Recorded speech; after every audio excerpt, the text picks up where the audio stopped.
a los que todavía sobreviven y a los que luchan por un sindicalismo sano en el país. Gracias por estar con nosotros. Muchas gracias a usted, don Rafael. Primero tenemos que hablar sobre el origen del 1 de mayo.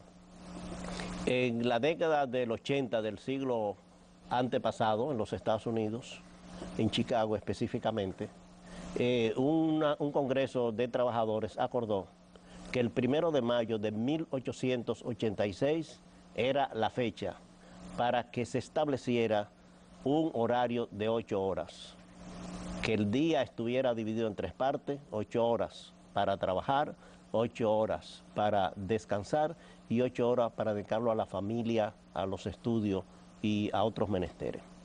En esa época los horarios eran de 12 y 14 horas al día.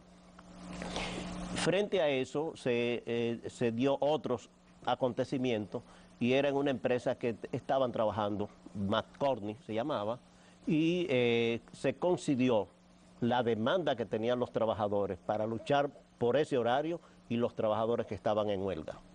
Y alrededor del 1 de mayo hubo confrontación entre la policía, los huelguistas y los trabajadores, dejando un saldo de muchos muertos entre policías y entre trabajadores. Los líderes de esa revuelta, podemos decir así, fueron enjuiciados, fueron ahorcados la mayoría y otros en prisión perpetua, y ese acontecimiento que tomó la fecha simbólica del 1 de mayo, entonces después las organizaciones internacionales decretaron que esa era una fecha simbólica y que el 1 de mayo debía ser el día de los trabajadores, el día del trabajo, y a nivel internacional se conoce en todas partes del mundo que el 1 de mayo es el día del trabajo, por lo tanto es un día de reflexión, es un día para pensar, y en los países más desarrollados, entonces el día que los trabajadores manifiestan frente al pueblo sus demandas, sus protestas, y en países donde hay dictadura, entonces alabo a los gobiernos, pues. Pero siempre hay manifestaciones, es el día de la manifestación de los trabajadores y se recuerdan a los mártires de Chicago. Sí, eso explica el origen del surgimiento del día 1 de mayo como un acontecimiento mundial que se celebra simultáneamente en todos los países, exceptuando desde luego a Estados Unidos de América, porque la matanza de Chicago, como ha descrito nuestro invitado, se produjo en esa nación. Pero ellos habían ya acordado antes de eso que el Día del Trabajo en Estados Unidos era el primer lunes de septiembre. No es para rehuir la fecha, sino que ya lo habían establecido. Sí, pero si, no lo celebran el 1 de mayo. Pero si el sindicalismo mundial adopta el 1 ellos no lo adoptaron, ellos lo debían adoptarlo, no. Pero obviamente era condenarse a sí mismo. Y ahí donde pasó el acontecimiento en Chicago, hay una estatua de los policías que pusieron el orden, pero no se habla nada de los trabajadores que fueron masacrados. Ajá, eso son ironías de la vida. Entonces, don José Gómez Cerda no podía, entonces, aquí en la República Dominicana se celebraba en la época de Trujillo eso, y aprovechamos, si es posible, usted introduzca el surgimiento en la República Dominicana del sindicalismo como tal. Bueno, podemos decir que la labor de los trabajadores en la República Dominicana lo podemos dividir en 3 etapas. La primera etapa fue en la época antes de Trujillo, que era una época en la cual no había industria, no había un desarrollo, no había una clase empresarial organizada, y lo que existían eran gremios, eran mutualidades. El sector de nuestro país estaba fundamentalmente basado en la agricultura: azúcar, tabaco, cacao y café. Esos eran los 4 renglones que era producido, y en esos sectores entonces en la industria azucarera se desarrolló mucho.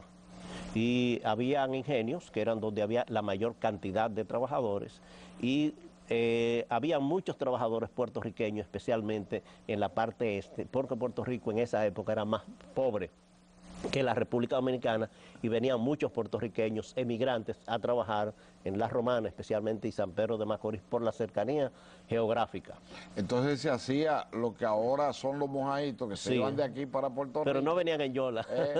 No se sabe, pero venían clandestinamente y se En establecían. esa época se creó la Hermandad Cigarrera, que es una asociación de tabaqueros que se formó en Santiago, y se organizaron, o sea, eran relacionados con la industria agrícola.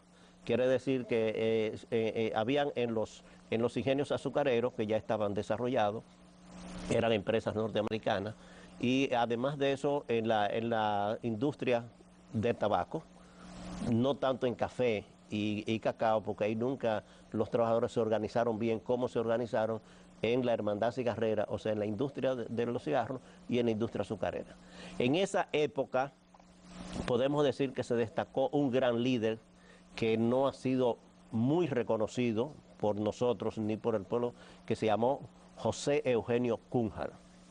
Cunhar era un organizador, era hijo de un alemán, nacido en Puerto Plata, y Cunhar organizó trabajadores en San Pedro de Macorís y organizó trabajadores en Puerto Plata. Pero la labor más grande que hizo José Eugenio Cunhar fue la representación internacional. Él representó a la República Dominicana en el segundo congreso que hizo la Confederación Obrera Panamericana, COPA. Esa era una organización que fue impulsada desde los Estados Unidos a través de la American Federation of Labor, o sea, la AFL, que después se fusionó con otra organización, con la CIO, pero en esa época era AFL. Y Cunhar fue a denunciar fundamentalmente dos cosas. Primero, que había una ocupación norteamericana en nuestro país, estamos hablando de 1919, y que pedía la salida de las tropas invasoras. Y segundo, una denuncia en base a que el gobierno americano estaba trayendo para trabajar aquí una cantidad de 800 braceros traídos de las islas alrededor de nuestro país, que después son los llamados cocolos.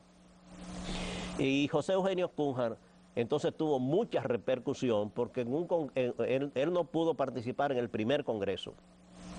En el segundo congreso, que fue en 1919, entonces él participó, hizo esas dos denuncias. Pero además él tuvo mucho apoyo de Samuel Gompers, que era el líder norteamericano de la AFL. Y Samuel Gompers ayudó mucho para comunicarse con el gobierno norteamericano para demandar la desocupación de la isla. Wow, entonces, la desocupación, la intervención, la primera intervención norteamericana. Muy bien, un gran aporte de movimiento sindical a la historia de lucha por la independencia y la soberanía nacional. Es uno de los grandes aportes que en el primer segmento hace nuestro invitado, el licenciado José Gómez Cerda. Pero además Cunhar hizo otros aportes ahí. Sí, pero vamos a esos aportes, los vamos a ver en el próximo segmento de este programa Momento de la Historia.